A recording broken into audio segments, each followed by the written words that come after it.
Bien, bonjour à toutes et à tous. Alors, je ne sais pas si je vais réussir à faire le lien. Je vais essayer en tout cas. Le lien est peut-être plus évident avec ce qu'on a pu voir ce matin.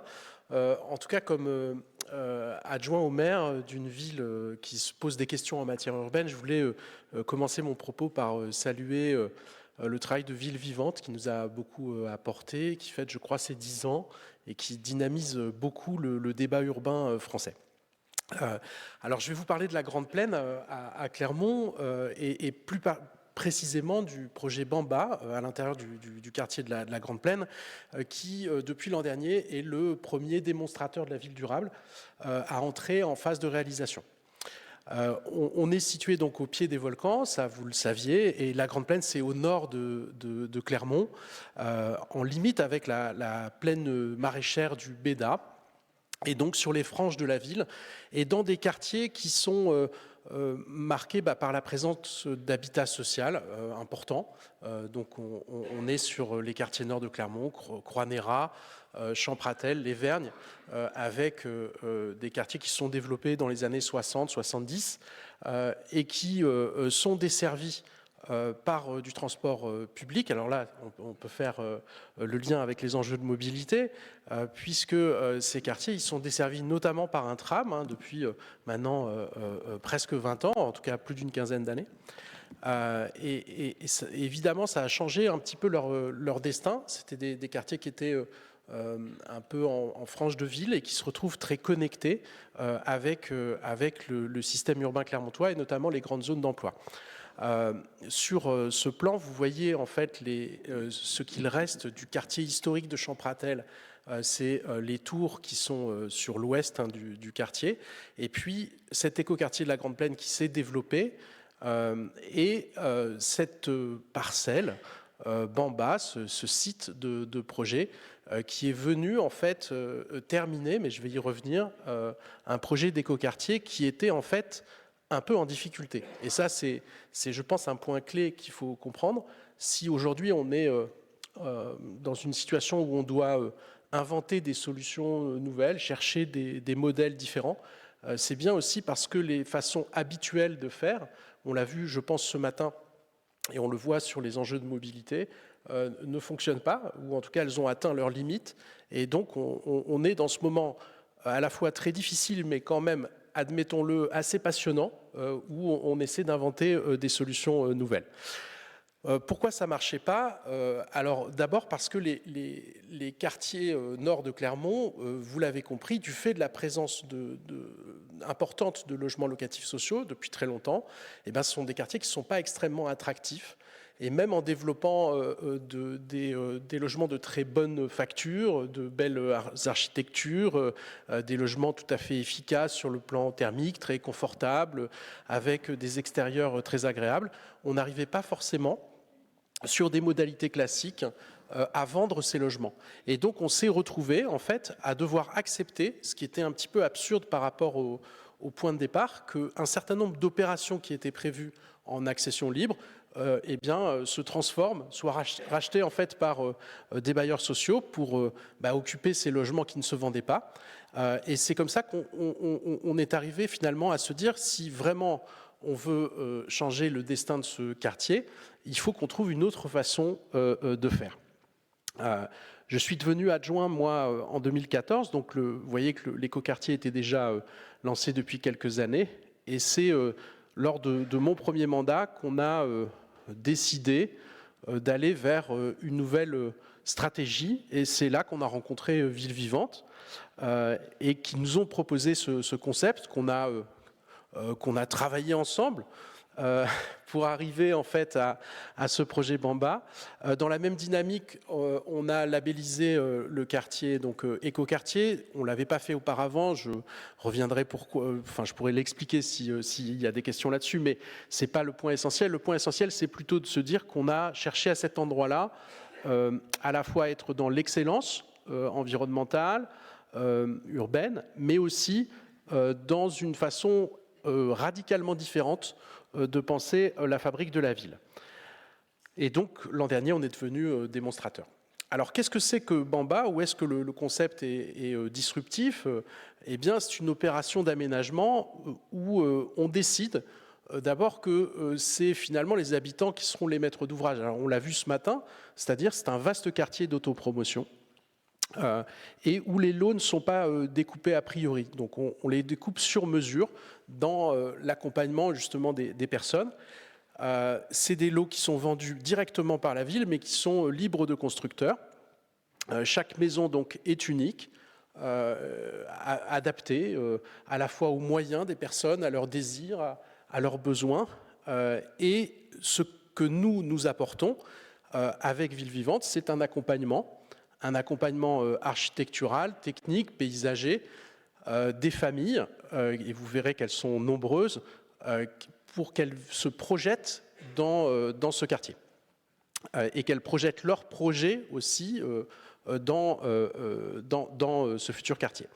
Donc la méthode, c'est des terrains sur mesure où chaque habitant donc, est accompagné, des terrains à prix abordable, je vais y revenir, mais ça c'est évidemment un point clé, ce qui va favoriser une forme de mixité sociale à l'échelle de la métropole et du territoire d'ailleurs plus largement. Une mixité sociale qui va se construire à l'échelle de l'îlot, avec une trame souple qui permet d'accueillir des terrains à bâtir individuels, ça va être le cœur de la programmation, mais aussi, et c'est des champs qu'on souhaite vraiment activer, de l'habitat participatif, pourquoi pas un peu d'investissement locatif, et puis des formes d'habitat, par exemple intergénérationnelles, qui peuvent être tout à fait intéressantes, où des parents avec leurs enfants ou plusieurs générations, par exemple, peuvent cohabiter. Ça donne donc une conception progressive du quartier, en fait, où ces différents éléments, on va les assembler pour faire quartier progressivement. Et on s'adresse en fait à des cibles extrêmement différentes sur le plan sociologique. Ça, c'était des petites cartes postales qui, alors je ne vais pas toutes vous les détailler, mais vous le voyez, on s'adresse en fait à des publics potentiellement extrêmement différents et qui toutes et tous ont peut-être peuvent trouver dans Bamba la réalisation de leur projet d'habitat.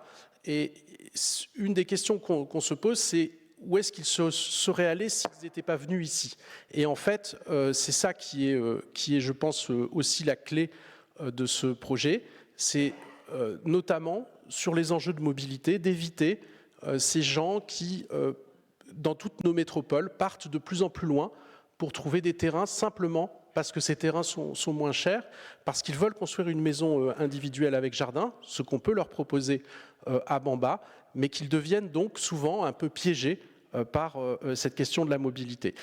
À Clermont, on a on a une grande concentration d'emplois, c'est-à-dire c'est un bassin d'emploi très important, et donc potentiellement, ce qu'on propose, c'est évidemment un habitat proche de son lieu de travail et de transport collectif qui permettent de s'y rendre. Sur la façon de vendre tout ça, parce qu'il faut investir beaucoup dans la communication et le faire là aussi d'une façon peut-être un peu différente, ce que la ville et les équipes de Ville Vivante ont réussi à faire, c'est à toucher les gens sur des lieux un peu singuliers. Donc là, ici, on est place de Jaude, en plein cœur de Clermont, avec ce stand où les gens un peu étonnés sont venus découvrir le projet Bamba, mais aussi avec, vous voyez, les casques de réalité virtuelle.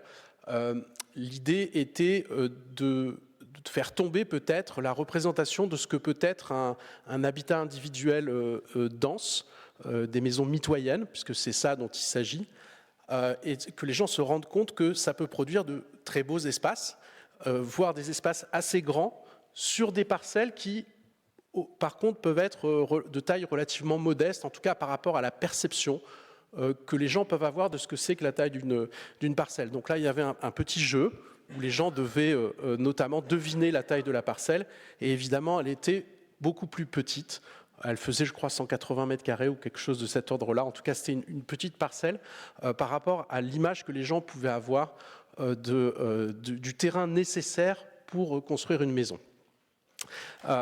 On a beaucoup travaillé sur la formalisation de tout ça, à travers donc, bien sûr, l'appel à porteurs de projets, un règlement et beaucoup d'innovations avec, y compris les notaires, les gens qui ont travaillé sur l'aménagement, pour rendre possible tout ça. Parce que comme ce ne sont pas des modalités habituelles d'aménagement, il a fallu inventer ces nouvelles règles finalement d'aménagement d'un quartier par ses habitants, puisque finalement c'est eux qui vont déterminer le plan masse à la fin, alors que nous il a fallu qu'on perde l'habitude de vouloir tout contrôler et plutôt se mettre dans une posture d'accompagnement, mais aussi je crois voilà, il a fallu accompagner un certain nombre de professionnels pour que ce soit possible.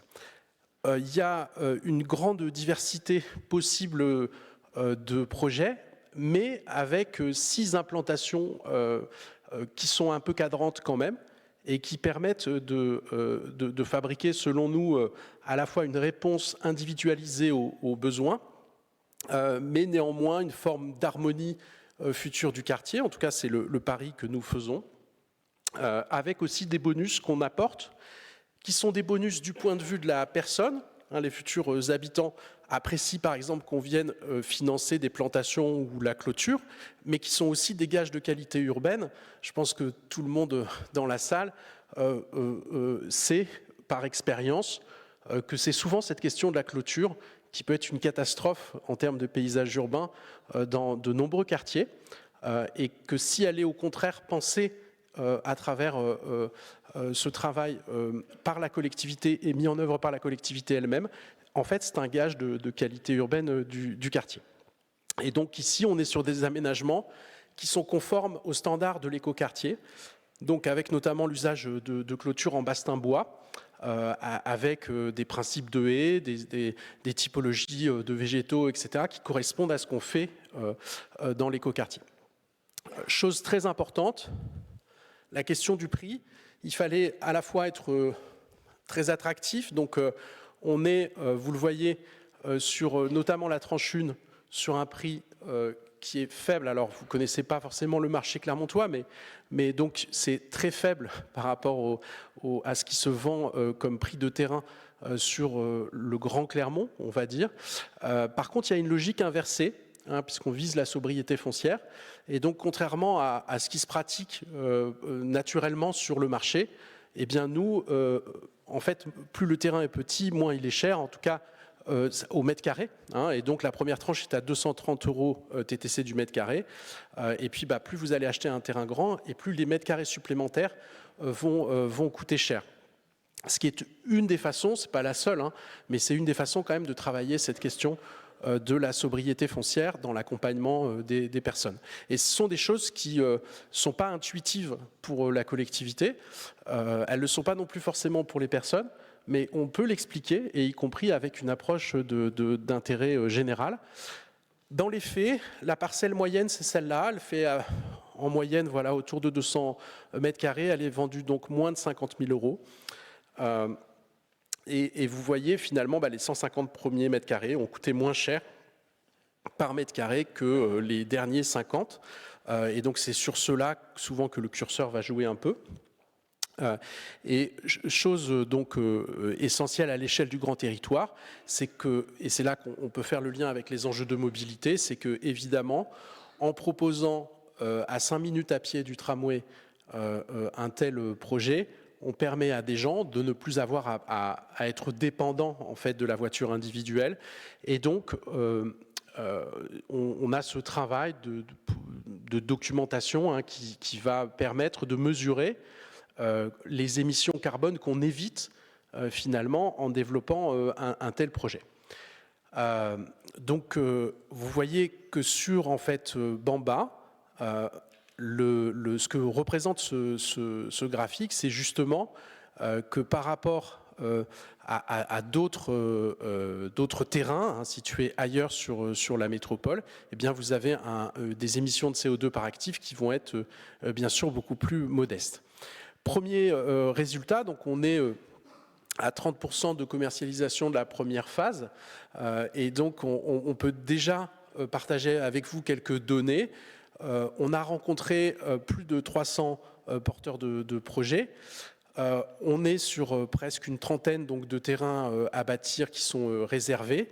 Et ce qui est intéressant, c'est qu'on est sur, voilà, je disais 200, en fait c'est 189 mètres carrés, hein, la surface moyenne d'un lot, avec une densité nette qui serait de 55 logements par hectare. Et là c'est intéressant parce que si je reviens sur le projet d'écoquartier au départ, en fait je ne suis pas si loin de la cible qui était celle, pourtant, avec de l'habitat collectif, hein, des premiers temps de la vie de l'écoquartier.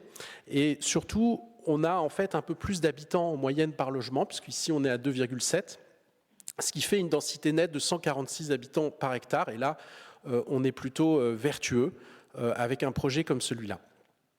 Autre chose extrêmement importante pour nous, presque la moitié des porteurs de projets sont issus du parc locatif social. Et ça, c'est quelque chose qui est le signe d'une réussite en termes d'accompagnement je dirais de la trajectoire résidentielle. C'est une des grosses difficultés en France. On a très peu en fait de locataires du parc social qui en sortent pour aller vers de l'accession à la propriété dans le neuf. Et c'est ce qu'on arrive à faire avec un projet comme Bamba. Mais ils ne sont pas tout seuls, donc vous voyez qu'il y a quand même l'autre moitié, et ce qui va permettre justement une forme de mixité dans l'îlot. 28% donc des ménages sont des primo-accédants de moins de 30 ans. Donc là aussi, dans le neuf, on est sur des chiffres qui sont tout à fait intéressants, puisqu'on s'aperçoit qu'on arrive à toucher ces publics de jeunes actifs avec enfants ou bientôt avec des enfants qui justement étaient ceux qui quittaient le territoire urbain de la métropole pour s'éloigner en deuxième ou troisième couronne depuis des années. Autre élément, on est donc sur, puisqu'on a beaucoup évoqué les questions d'économie ce matin, on est sur quelque chose qui est extrêmement abordable, donc c'est du logement abordable. C'est du logement abordable puisqu'on est à 209 000 euros hein, de budget moyen tout compris, terrain plus maison, ce qui met à moins de 2 000 euros du mètre carré le coût moyen. Là où le marché clermontois, qui a complètement explosé ces dernières années du fait des dynamiques immobilières, est passé à plus de 4 000 euros du mètre pour le logement collectif neuf vendu par la promotion. Donc ça vous donne un ordre d'idée et on est là, vous avez l'explication de la sociologie que j'ai présentée tout à l'heure, où plus de la moitié des accédants à la propriété sont issus du parc locatif social. 46% des ménages donc, sont des familles avec un ou plusieurs enfants. Et donc, voici certains de nos futurs habitants de Bamba. Les premiers chantiers, en fait, ont commencé, commencent ce mois-ci, dans les jours qui viennent, avec les premiers aménagements. Petit symbole et clin d'œil clermontois, le premier chantier à entrer, à se lancer, c'est un coach sportif de l'ASM. Donc à Clermont, c'est tout un symbole. Et chose inattendue pour nous, il y a un peu de mixité fonctionnelle. On pensait vraiment être plutôt sur un lot très résidentiel. On pensait plutôt la mixité fonctionnelle à l'échelle du quartier, puisqu'il y fait aussi un petit local professionnel en même temps que son logement familial. Voilà, donc vous avez des exemples ici des projets que nous accompagnons dans ce cadre. Voilà, merci.